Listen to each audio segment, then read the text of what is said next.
I got them. Here you go, brother.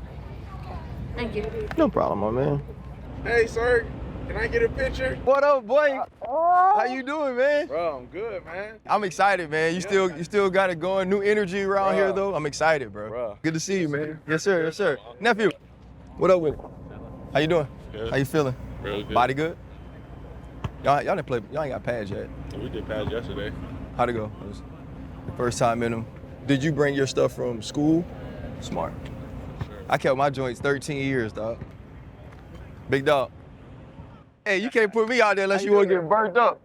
How are you, man? Doing well. Yeah, I'm it's good to see doing you. well. Welcome back, bro. Man, how's everything going? Good. Yeah, really good. Everybody keeps talking about the new energy, man. I'm excited about that. Yeah, glad you're here today, man. I'm excited. Yeah, I should have known. I see I had you in it earlier.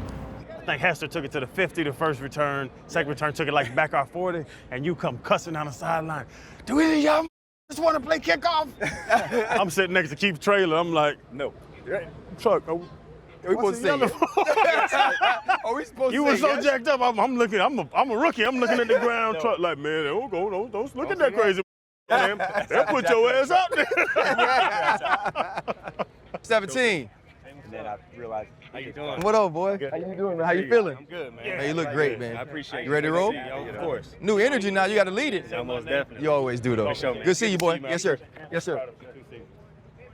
What up, bro? Man, good to see you, brother. Yes, sir. Man, how's everything going? Man, so good, man. Man, you been doing it a long time, bro. I know, man. Seen a lot. For a minute, yeah. Seen a lot. What up, boy? Keep doing it, huh? I see you. We always late. Come on, man. You can't be clowning me like that. Hey, what? You can't be Bro, clowning me like that. I was, bro, when I saw him, man, you look good too, man. Somebody hit me up. Damn, you look good. Man, same old stuff. Legend. What's happening? How you doing? I'm good. They told me you was coming. Oh, Yeah. gee, man. AP, what's up, brother? How you doing, man? Looking good? Looking good? Have you met our owner, Josh Harris? Yeah, I met him actually at Philly. How you doing? Good to see you. Yes, sir. Good to see you as well. Whole new energy out here, Mr. Harris. Whole new energy. It's What years amazing. were you here? 04, 05, and I retired here in 14. Did you see Jayden? Yeah, of course. Of course. What up, brother? How y'all doing, man? Yes, sir. What was that? Stay away from the ice. What up, brother? How y'all doing, man? Oh. We're only cheering for the defense today. All right? If the offense makes a big play, boo. Right? Y'all always louder for the offense, though. Offense make a play, it's like, yay. Defense, y'all watch it go. That's 2 and 3 plays. You gotta hold on to that ball. Ooh.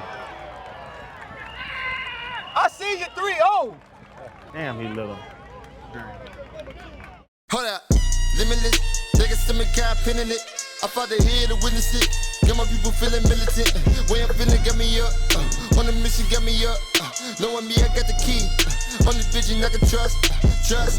Limitless. Take a stomach, got pinning it. I fought the head to witness it. Got my people feeling militant. Way I'm feeling got me up. On the mission got me up. Knowing me, I got the key. On the vision I can trust. Limitless. Take a stomach, got pinning it. I fought the head to witness it. Got my people feeling militant. Way I'm feeling got me up. Man, you'd hate to see that. Huh?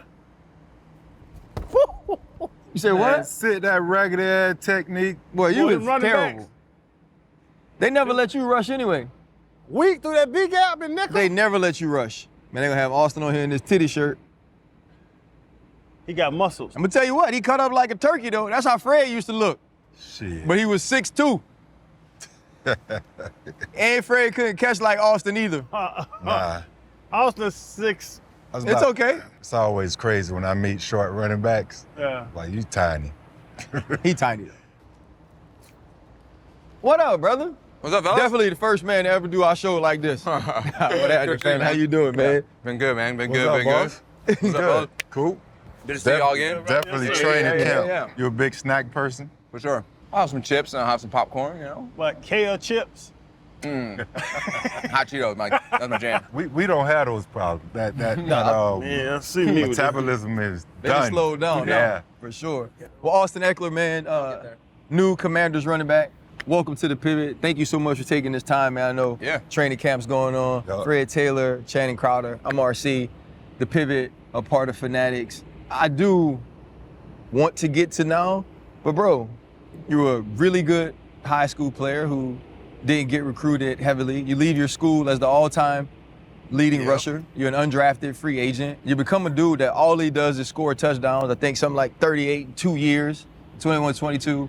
And then free agency hits and you get to this point and it's like, okay, there should be all of these people chasing someone this productive, and then you find a home here. What has it been like always producing, always being successful, and consistently being overlooked? We're getting right into it. I ain't got you for a long time, dog. That's right. We get right to the good stuff, man. And for me, through my journey, I haven't really always had the biggest dreams or aspirations, and I think that's because I've always really focused on where I was at. Like for me, I didn't dream about going to the NFL. I grew up in the ranch life. Like I grew up out in the country. I grew up bass fishing and bull riding. So for me, football was an opportunity that I had, and I kept having success in that.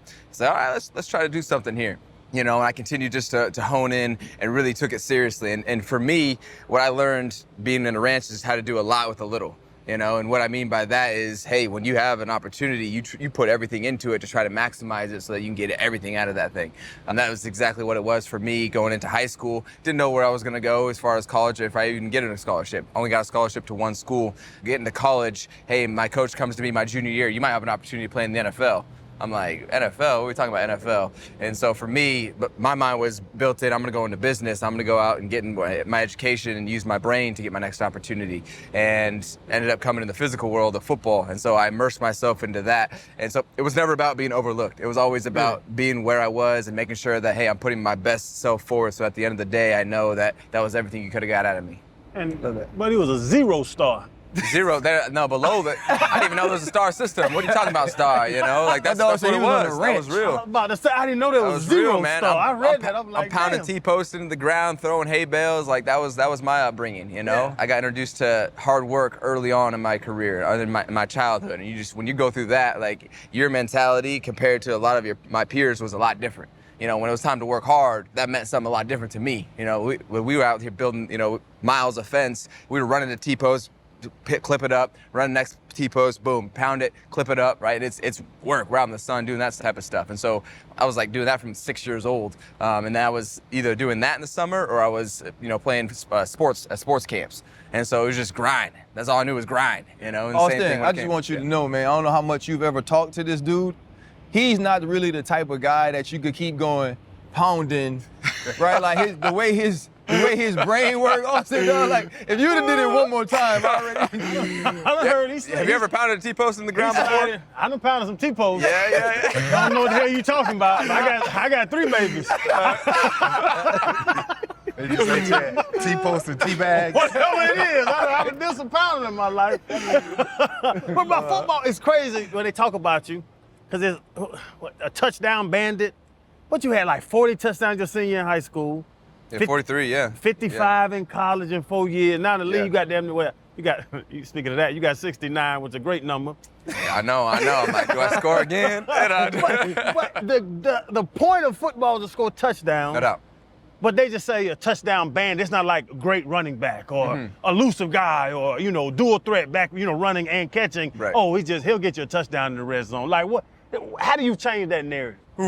Yeah, it's a loaded question because I think the parameters around the understanding of the running back is you got to be this runner, right, and go out there and run, right? I've never been a Pro Bowl, but I've had seasons where I have 1,600 all-purpose yards and 20 touchdowns. Yeah. And like back to back, leading the league twice, and so it's like, what is the value of a player? Well, if you put it in a confinement of a box of running backs run, receivers catch, and don't actually expand that box to be like, oh, this is a good player that makes effort, he actually makes really good impact all over the field. If you don't do that, you're gonna put me in a box and say, well, he hasn't had 1,000 yards rushing, but you're not seeing the impact that I'm making on the team as far as efficiency in the red zone, as far as catching the ball, as far as running the ball. And so I think that's what's happened in my scenario. Across the board, as a running back, there's a lot of different types of runners out there, You got someone like Derrick Henry who rushed for 2,000 yards. Yep. He's still not breaking records as far as getting paid or anything like that. So it's like, how do you put value on that impact that back is having on there? It's not as easy as it is as a receiver who is just going to go catch routes, right? It's as a running back, it's a little bit more diverse in the type of impact that we can have. So it's a battle we're gonna have to continue to do. I think Christian's done a great job so far, right? He's setting the standard of what that can be, you know, the versatility that he shows, and he's getting rewarded for it. He still deserves more, in my opinion, but hey, at least it's a start. You had to make a move now from LA to here to DC. How's that transition been so far? It's been pretty normal as far as the football side, just because I've been through a couple head coaches before. And so it's, you know, learning the culture, learning a new team. You know how it is during off season. We get a lot of new players, so you see a lot of new faces, a little bit more when you go to a different team. But then the main thing is just kind of getting acclimated to the area, right? I'm not in LA anymore. And so that's been a little different, but it don't matter. We'll play ball anywhere, you know, and so. Just a couple years ago, you had a rookie quarterback in Justin. Yeah. Now you have another rookie quarterback in Jayden. Have you been able to talk to him and share anything in terms of his transition from college, the pressures that he might face, considering Justin was a high draft pick, and now Jayden right there following the same path? Have you been able to talk to him about anything, expectations, whatever? It's been really cool because I think Marcus has also played a big role in that too. Mariota, you know, the quarterbacks that's in front of him. You know, for example, Marcus got all of us together and we went out to Oregon. And Marcus put a workout together for all of us and stuff like that. Jayden was out there, and so it's really good for him to see that leadership that we're expecting from him, from a veteran quarterback, and what that looks like.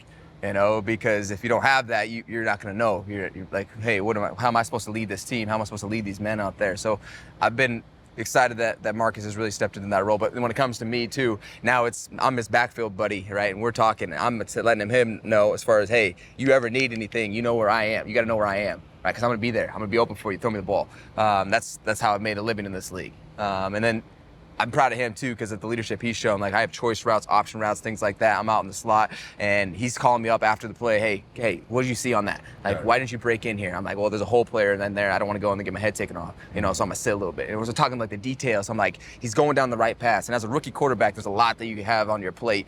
Like I said, he's continued to accumulate, you know, all of the knowledge, and being around some of our veterans is really helping him out. I was here, I had 2 stints here, 04, 05 under Joe Gibbs, and then I came back in 14 with Jay Gruden, but that was also all under Dan Snyder, right?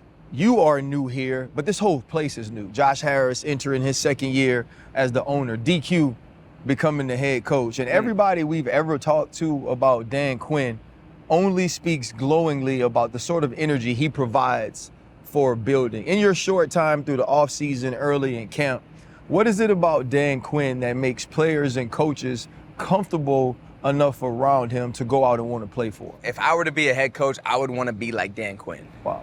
Like, that's a powerful statement, but like the way he leads the team, he coaches philosophies about brotherhood, about the standard, about the expectation, what it should look like, what it shouldn't. He throws some ball in there as well, but it's about how do we interact with each other? How do we go out there and compete? What does that look like? Because now we're setting the base of how we go out there in the field and what's expected. And if it's not, now we know, hey, that's not the standard, because from the headband, that's been established. And I've been around some coaches where they expect that from the players, which can go both ways. It could go great if you got great leadership. If you don't have great leadership, it can go the other way. And so I just appreciate that, because when it's from him, then it's expected from everybody, right? That's from the top down. That's what it is. And that's how we got to get down. And if we're not, then he's going to call us out. So I appreciate him for that, and just the in-between stuff. Because, yeah, we can talk X's and O's. Everyone's talking X's and O's. Everyone's got playmakers on their team. But what's the difference? Well, it's the stuff that's in between that.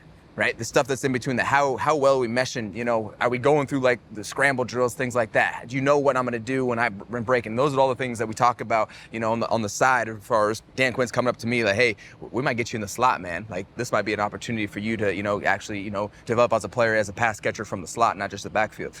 So things like that, where it's like we're expanding ourselves, awesome, but also learning how to work. Man, that's so dope. That physical game, because I was with Dan. I know Dan's a defensive minded. Oh, yeah. Let's go break a face mask off type dude. Oh, yeah. You know how he says, it's got to go down right here. You know how he says it, yeah. But the game's changing so much. Like, we're at practice today, and there's a lot of tap-offs. Y'all get to practice in pads once every 17 months, you know.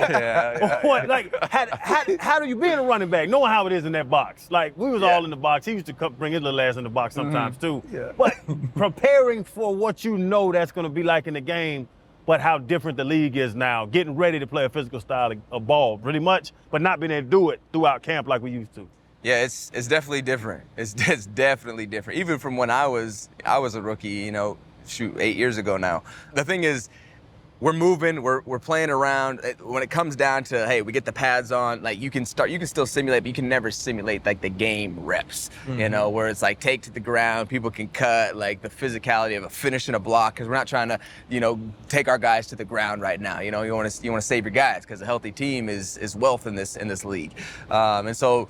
It's one of those things where you could try to simulate as much as you can. If basically everything is live besides cutting the ball carrier, you know, when we have the pads on. Yeah. And so you try to do as much as you can, but you know, you can never get that full, you know, go, you know, unless you get to the game preseason. Your first head coach, Coach A-Lin, is now your running back coach. Yeah. What are you guys' relationship like? I had A-Lin back in Jacksonville as a running back coach. He was okay. Yeah. He's grown a lot. Yeah. What do you mean? Hey, he's keeping it real over here. Keeping it real. He was okay. That's what we're talking about. I mean, look, he was okay, meaning he was a really good coach. But he was my homie. Like, we was tight. Like, Freddie, just go fucking play. Just go make some fucking plays. Right. Like, you know, you done your thing. No problem, no pressure. Go do your thing. And we just had a good relationship. So he was okay. He was a good coach. You know, not okay as in bad. How's your relationship with Coach Lynn? Yeah, so I had him as a head coach. Head coach relationship's always a little different. I think it's always just more like, hey, like how's it going? Like, hey, you're a leader. We talk to each other every once in a while, but it's not like in your room talking philosophies and getting to know each other. And so now that he's come from my head coach to my actual like position coach, I see more of what his philosophies were as a head coach, like implemented in our room. And what I mean by that, I actually told him the other day, I was like, hey, you know what I appreciate about you, Coach Lynn? Like you would not let anyone slide, and you were gonna coach everybody. Like you were coaching everything, you know? And it's like, that's what we need as players, because this is, we wanna, you know, have a good time and play ball, but we're all trying to win here, man. And he does not hold back. If it was not good, he's gonna tell you that was not good. You know, that's gonna get your ass benched, you know? And I'm like, that's what I want to hear, because if I'm gonna be on the field, I want to be doing this shit at the highest level and making it look good. And, you know, being at a player where, hey, you can trust me on the field. And it hasn't been like that with all my running back coaches. Everyone's got their own style, but he is so direct.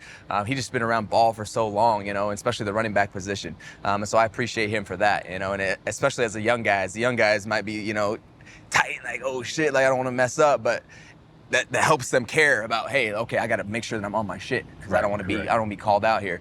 So I do appreciate him and his style. Like, relationships are a big part of football, but a big part of life too, man. Like, you're a married man now. Oh yeah. You know, you talk about making the move from LA to the DMV, and it's so much easier when it's just about yourself, right? Like, this game makes you selfish, because there's so much that you have to do to make sure you're prepared to be this independent contractor that feeds the family. For sure. But now being married, man, and just having that other person to do life with, how excited are you to embark on 2 new journeys at one time?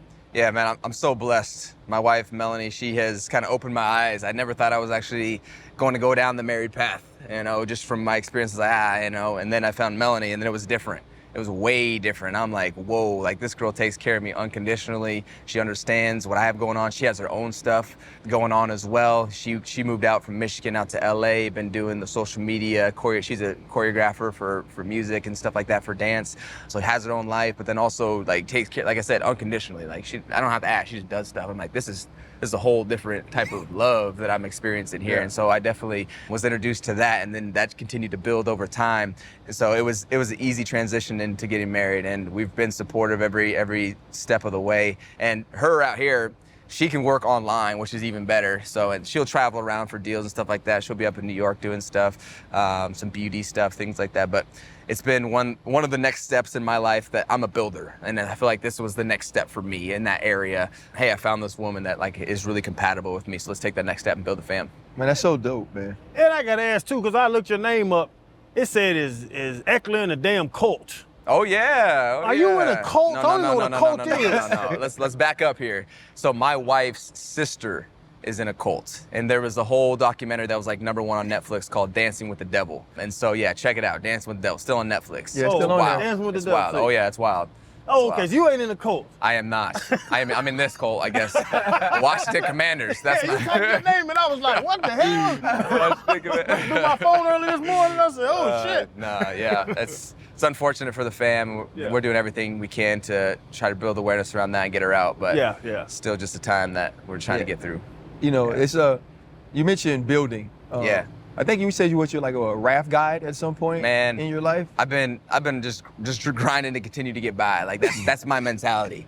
Like, and for me, it's not just like, oh, let's just go and grind to get by. Like, I'm immersing myself like my life depends on this shit.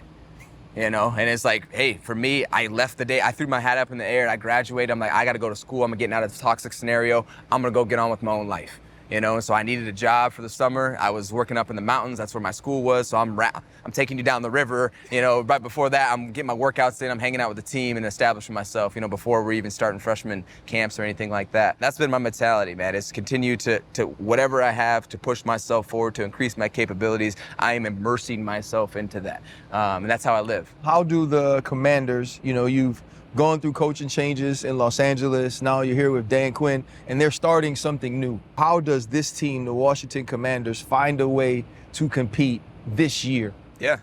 Well, the beauty in starting something new is you get to control the narrative, you get to control the destiny of how your team looks. Before we're even getting on the field, I'm talking about the leadership, I'm talking about the standard that you set for yourself. And if you do that the right way, which means you see in a finish, look, I don't care who you have on the team. If we're talking finish, if we're talking technique, if we're talking how we work together, the mesh, how we're able to operate, how we're able to communicate on the field, if you get that stuff, guess what comes from that? As a result, you'll be in a position to win more games. You're still gonna lose, but guess what? You're gonna give you a better chance to win more games. And so that's what we're establishing right now. And that's the beauty in having something new like this, where there's a lot of new parts. Hey, leaders like myself, we got to step up and make sure we're pulling that out of ourselves first, and then the guys around us too. It's not something that every team could come in and just be like, we're going to win this year just because we got the guys. Every team's going through this right now. And whoever can do that the best in the offseason is who's going to be able to flip their season around and make sure they get on the right path. I mean, look at the Texans. Yeah. Look at the Texans. They got a rookie quarterback. They won 2 games 2 years ago. Last year, they're making a run at playoffs. Yep. You know, so I don't care what the hell the situation was last year here. I'm talking about now.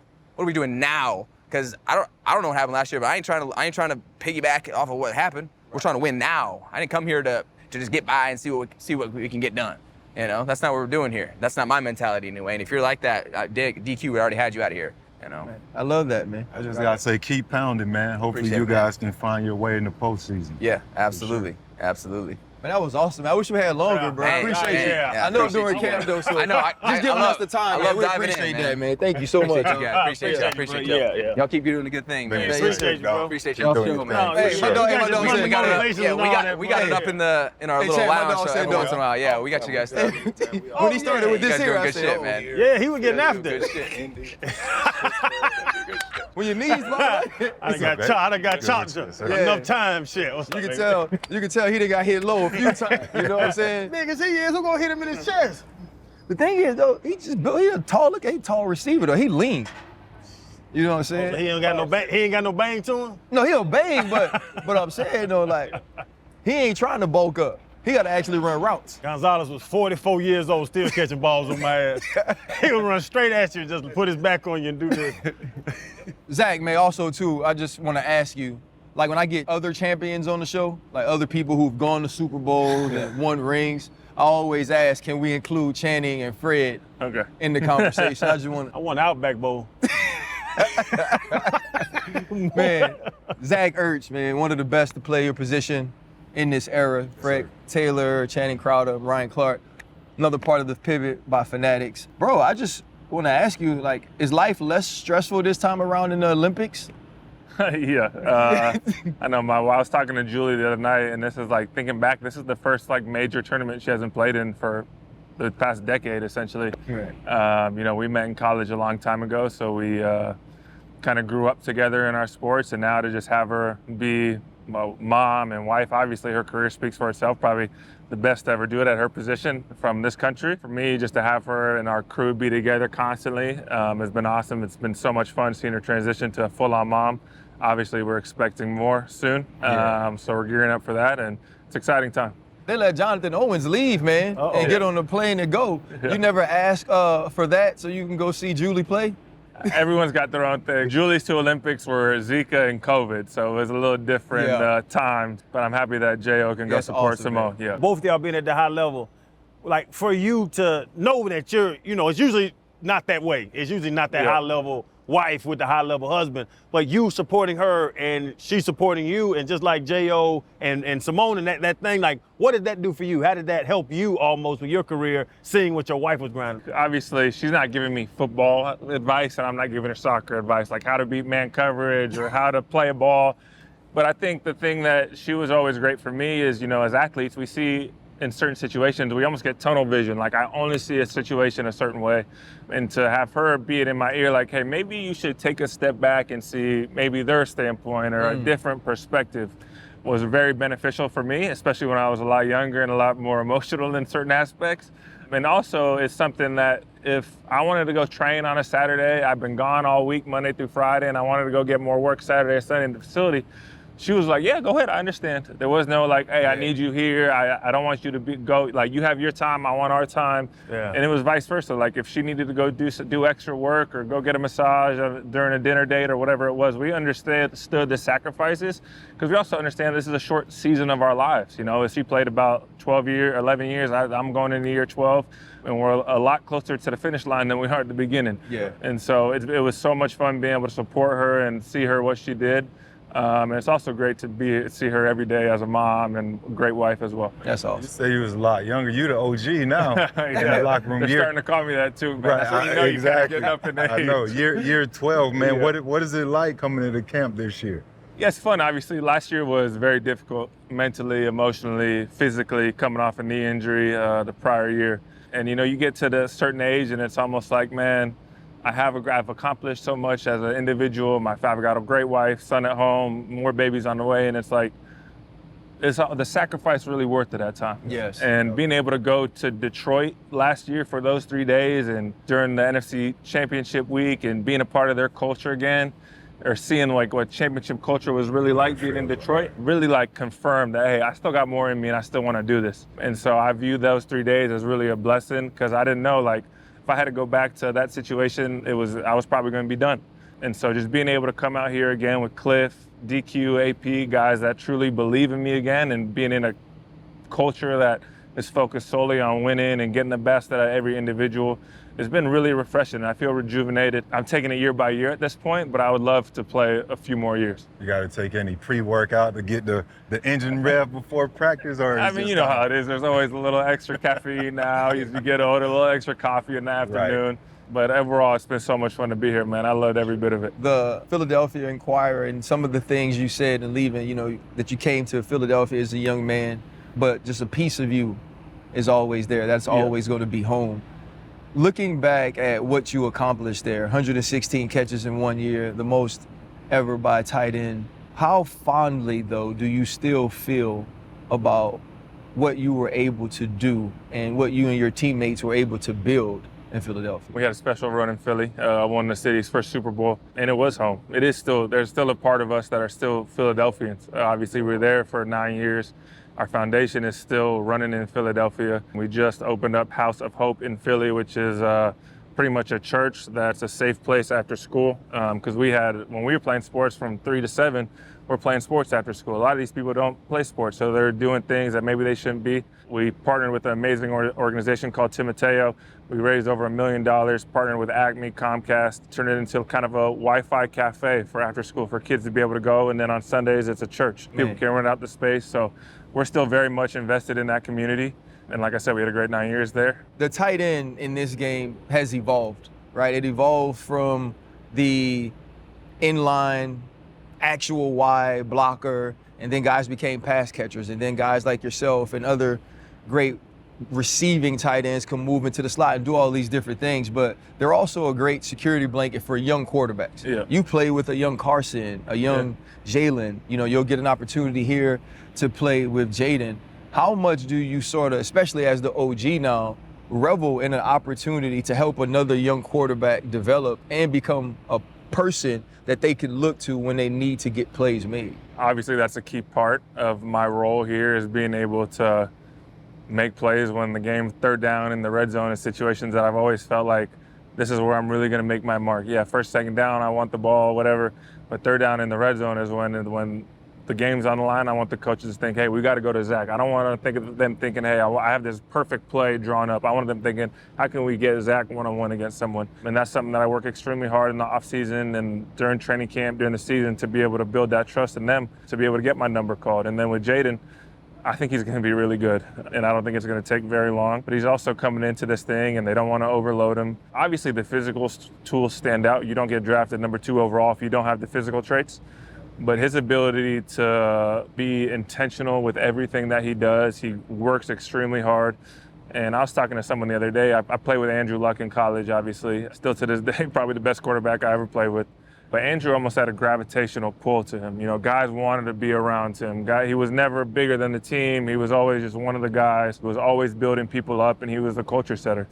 And a lot of quarterbacks, they win the Heisman, they get drafted number 2 overall. That's not how it is. Like, they're like almost different as a quarterback, but that couldn't be further from the truth with Jayden. Jayden is a guy that brings people together. Guys want to be around him. He's communicating with whether you're a guy that's in year 12 or a practice squad guy last year. Like, there is no agenda with Jayden. He's just here to be the best version of himself with the team. And I think this city, this organization is going to be in very good hands with him. Should he found you in the red zone today? Yeah. Zach, let me put you on the spot. Let's back up 2 seconds. Yeah. So Andrew Luck is better than the quarterback you caught your first career pass from, Mike Vick. I got Mike Vick at the very end, so I didn't get prime Mike. I love Mike. Mike is like the nicest guy. I mean, here's a great Mike Vick story.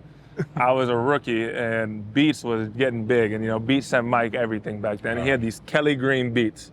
And we're going into the home game. We stayed at the hotel the night before the game. And Mike probably don't even remember the story. But we're going up the elevator pregame. I had these like the cheap Beats, right? And Mike had these clean Kelly Greens. And I said, man, those are some sweet headphones. He goes, here you go, man, take them. And I just want your headphones just so I have something to listen to. And so he gave me these amazing Beats right on the spot, and it was awesome. Like, that is a story I'll never forget. That's awesome. Yeah, and your first game was against Washington the Washington Redskins, now the Commanders. Coming into this season with this team, have you put much thought into what it would be like when you go back to play against Philly in a divisional matchup? It's going to be awesome. I mean, I think I've thought about it a little bit. When the week comes, I'm sure I'll be thinking about it a lot more. But I think everyone in that city knows how I feel about them. Right. When that week comes, I can probably give a better answer. Yeah. I already played against them once in Arizona, so I got a little bit of the environment. And it was fun seeing a lot of 86 jerseys in the crowd from the Eagles fans. But it's going to be different playing there, obviously. And everyone knows how I feel, but once the ball snaps, I'm sure I'll get some booze too. They're going to curse you out. So you praise Luck, you praise Vic, you praise Jay, you praise everybody. I've never heard you cuss. I don't know if you cuss, so I'll say, do you ever say sap sucker, you know who I am? like you saying, the record, most catches out of tight end, like. He can go, man. You could, like, bro, you Pro could Bowler. go. Yeah, you won man. me some damn money in fantasy. Like, do you ever, when you get in the red zone, do you walk in the huddle and be like, Yeah, sometimes I'm like, come on, man, you know what time it is. Sometimes, I mean, I try and be very even keel. You know, my faith has been a huge part of my life. I'll say I came to Christ probably when I was 26. Before then, I was probably a little more wild and reckless. But, you know, sometimes I'm not perfect by any means in that regard. So, but sometimes, yeah, you know, the DBs be holding out there. And so sometimes I got to let them know, man, come on. There's refs for a reason. I know it's training camp. There's no one out here. But stop. Hold it. You can say that too when you're the OG though. Yeah. Man, you have experienced a lot of highs in this game, but when you play somewhere for 9 years, I was in Pittsburgh for 8. When that time is up, I actually came here to finish my career. Oh, I remember. Yeah, you know, but you get traded and it's like, okay, I did so much here. Now I'm in Arizona. And then, you know, the release late in last year, you go to Detroit, the injury. Yeah. What have you learned from some of the adversity and lows throughout your 11 going to your 12-year career? I think when I was young, you know, a lot of I viewed my success as individual success. You know, obviously you want to be a part of a winning team and do well at the same time. And the older I've gotten, I've realized that no one's going to remember how many catches and yards I had in a game. You know, none of my teammates are going to remember that. What they're going to remember is how I helped build them up, some of these young tight ends, they're not going to remember how many catches I had in week 1. They're going to remember how much time did I spend with them on the side helping them get better. what's Jayden gonna remember me by? He's not gonna remember me getting open on third down. He's gonna remember me, hey, when I was young, Zach pulled me aside and kind of coached me, hey, if they're playing this leverage or this coverage, this is what I'm gonna do. And so for me, I think as I've gotten older, I've put less of a priority in the stats and the individual accolades. And obviously, I want to do well. Yeah. But at the same time, I think I've been much more deliberate in the relationship aspect of this game. Yeah. It is coming to an end one of these years. And I hope guys remember me as a great teammate and a guy that they love going to battle with every day versus the guy that caught 116 balls. I hope the dudes in Philly, that's not what I'm remembered by. Right. And so for me, I think at this point in my career, yeah, I want the ball. I want to score touchdowns. But at the same time, I want to be able to build guys up as well. It's cool to catch 116 footballs in any position, but it has to be even cooler, man, for Madden to get an opportunity to come out, be around the team. I'm sure coach you up as much as he can at his young age. What's that? You talk about your family growing, but for your son to now to at least be coming of age where he can be and spend some of this time with you, how fulfilling is that part of this for you? Oh man, it's a game changer. Going into training camp, I didn't know how much I was going to see him, obviously, and this is the first camp where he starts to understand where dad's gone, where's dad? Last camp he was he was in New Zealand with his mom for the World Cup, so he wasn't even in the States for training camp. Right. But now he's at the age where I see him for 20, 30 minutes after practice, and, it changes my entire outlook for the day. Just being able to be with him, spend time with him, you guys know, and I'm going to need guidance of how to deal with, when people come up to me and people see me as the football player where he just sees me as dad. And we haven't gotten to the point where he understands that people are coming up to me for something other than what he sees me at. So obviously, maybe you guys can impart some wisdom on that. But it definitely is a game changer to have your family here, and obviously Julie being here, my mom is out here. So this training camp has been a lot of fun. That's awesome. I'm sure it'll be a lot more fun when you're able to celebrate his birthdays outside of training camp. Yeah, for sure. He's born 8/11/22, right? Yeah, correct. Yeah. Hey, listen, he's born 8/11/22. He's 8 pounds, born at 11, and 22 inches long. Yeah, there That's you go. fucking crazy. Like, y'all. I didn't even think of that. No, I just like numbers. When I saw it, I'm like, this is crazy. Rain Man. I just like that stuff intriguing. That excites me. 2013 draft class for tight ends. Yeah. Will it go The down best. as the best draft class for tight ends ever? I think it's got a chance. I think Gronk and Jimmy Graham's class, obviously phenomenal class. Yeah. But I think we had 4 Pro Bowlers in ours with me, Tyler. Trav, Eifert, Jay Reed. I don't know if Jack Doyle snuck in he might have snuck in a Pro Bowl. He was an undrafted guy that year. Yeah. So we had a lot of good tight ends. I think we might have 5 Pro Bowlers in our draft class. So I don't know if they have the depth. I know obviously Trav could go down as the greatest ever. Yeah, I think y'all got it. He's Yeah. trying to do that whole thing, as I've gotten older, my individual accomplishments don't outweigh what sort of person I am. You got 5 of them, bro. I think you got it, man. I know last year when it got late in the season, you wanted to be a part of a contender. You wanted that opportunity again because, like you say, man, the individual stuff is great, but nothing beats winning in this league and in this game. You're having an opportunity to help the Washington Commanders start something over. And as a person who was here in 2 different stints, it was sour. Yeah. Walking into the building wasn't a great energy. Yeah. It wasn't one of those places where you were telling all your homeboys, hey man, you got to come here. This is what it's about. Now with DQ, Cliff as an offensive coordinator, new ownership going into its 2nd year, talk a little bit about what the energy and focus is like inside these buildings. I think, like you said, the stigma around this organization for a long time was negative. And so when Washington called, it's like, I played in this division for a long time. You heard those stories. And then I talked to Cliff. I talked to Tavita Pritchard, who was with me at Stanford. He's a quarterback coach. And they are just raving about DQ, Dan Quinn, and the energy that he brings and the resources now that the ownership is investing in this process. And it is going, I've been blown away with how they've treated the players, how much energy the coaching staff brings. And obviously the GM and the head coach being on the same page is a big part of it. The ownership is a big part of it. But they have buy-in from every single person in this building. And so no expenses spared now. I honestly can't speak on the previous stuff. Yeah. but I've been blown away from the moment I got here, how much energy, positivity, and obviously when things are new, everything is going to be like, oh yeah, we got a number 2 draft pick, new coaches. There's obviously going to be some optimism, but I think this is going to be sustainable because of the people they're bringing in, the culture they're trying to set, and Dan Quinn's probably the best person I've been around that in front of the team. You know, really? The culture he sets, how he approaches things in a way that is not demeaning at all. He's trying to build people up, but hold people accountable at the same time. And he's so authentic, and I think guys will love playing for him. I've loved it so far, and so I don't know exactly what our record is going to be, but I think this place is set up for success. And that new wave, because you played with Dan Campbell for a couple yeah, I mean, games. I love Dan for those 3 days. I can't put him in a coach. I saw him in the NFC Championship. Obviously, the vibes were going to be good. Yeah. But the Dan Campbells, the Dan Quinns, but you go to the Raheem Morris now in Atlanta with the Sean McVays, with the Mike McDaniels, with the Kyle Shanahan. Yeah. Like, it's a new wave of these young coaches. Yeah. And you were there with you were there with the older coaches, and when we played, it was like this dictatorship. For sure. Over top of you players down on the bottom floor.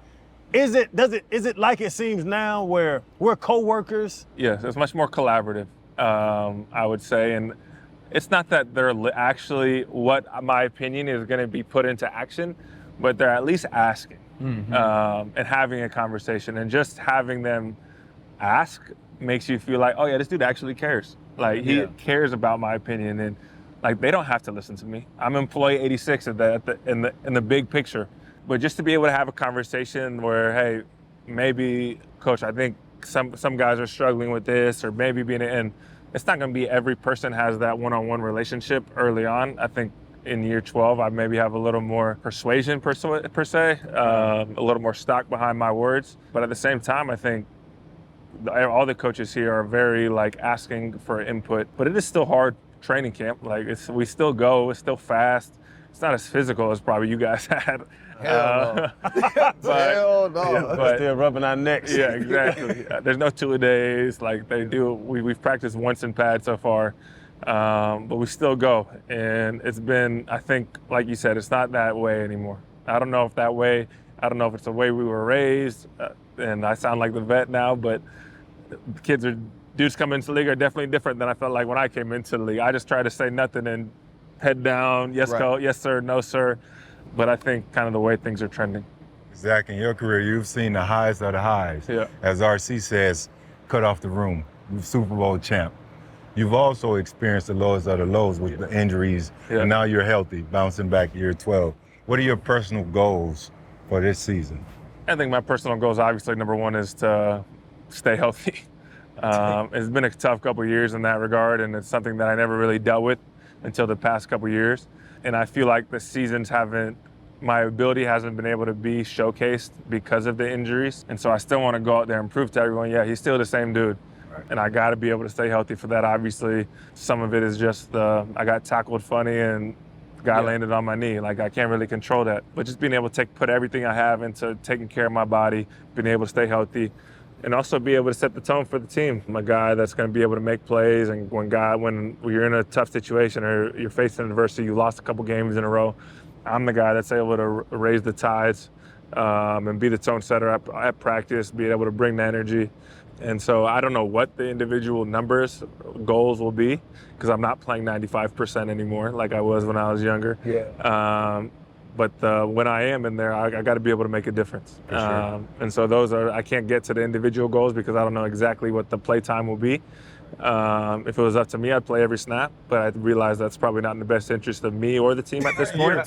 Yeah, but there will be a time probably in a game hey, we got to go, Zach. You are going to play 90%. Yep. Like, we get to December and we're fighting for our playoff lives, or we're fighting for home field, or whatever the situation is, it's like, hey, you're going, man. You're not coming off the field. Right.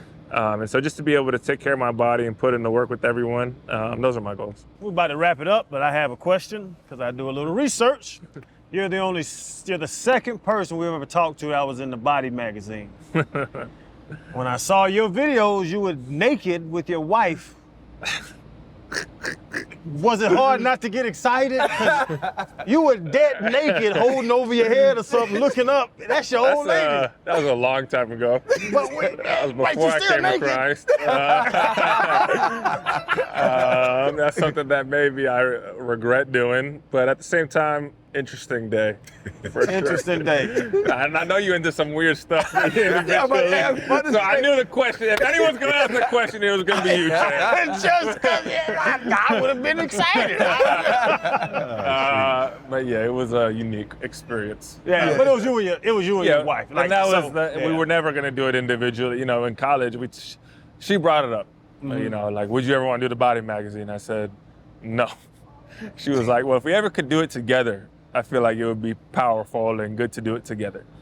And I was like, yeah, whatever. I mean, like, it's never gonna happen, right? And then we get the call, and she's like, you told me in college that if we ever get the call to do it together, we would do it. So they're amazing people, very professional. What was the workout regimen like to get ready for it, though? Because I would think I was fasting a lot, you know, a lot of abs, core, biceps. Yeah. I think the shoot was at like 7. I was in the gym at 4:30 trying to get a swole on. But yeah, that was the day. I saw something to say y'all were the sexiest couple at the Fanatics party on the red carpet. Self-proclaimed? I don't know. I don't know who they interviewing for that, but I love Fanatics. They just put on a great job, obviously, with you guys. You guys are killing it. So it's been fun to see you guys grow as well over the years. Obviously, we played together a long time. I told a story today. One of the guys that saw you guys here, and I was like, yeah, I caught a ball over the middle. I saw out of the corner of my eye, I just see like a missile coming at me 1,000 miles an hour. I was like, nope, getting down. I just see 2.5 flying over me. So yeah, it's been fun to see you guys do your thing too. Man, thank you, man. Best of luck here, bro. Like I do love the energy. And also too, man, I tell this to everybody, like we never know, we all make our own decision of when it was enough. In my last year here, bro, I was just like, what it took for me to get ready for Sunday, it wasn't paying off. I was not seeing the reward. But man, you've meant so much to this league, bro. What you've done at the position has been amazing. It's fun to watch you play. So whenever you think that time is, you've done enough for sure. Yeah, I appreciate that, guys. No doubt, bro. Appreciate it. Yes, sir. Thank you for the time, man. I know it's hard doing here, man. Doing camp. Appreciate you. Big respect. Bro, good. Hold up, limitless. Take a stomach, got pinning it. I fought the head to witness it. Got my people feeling militant. Way I'm feeling got me up. On the mission got me up. Knowing me, I got the key. On the vision I can trust. Limitless. Take a stomach, got pinning it. I fought the head to witness it. Got my people feeling militant. Way I'm feeling got me up.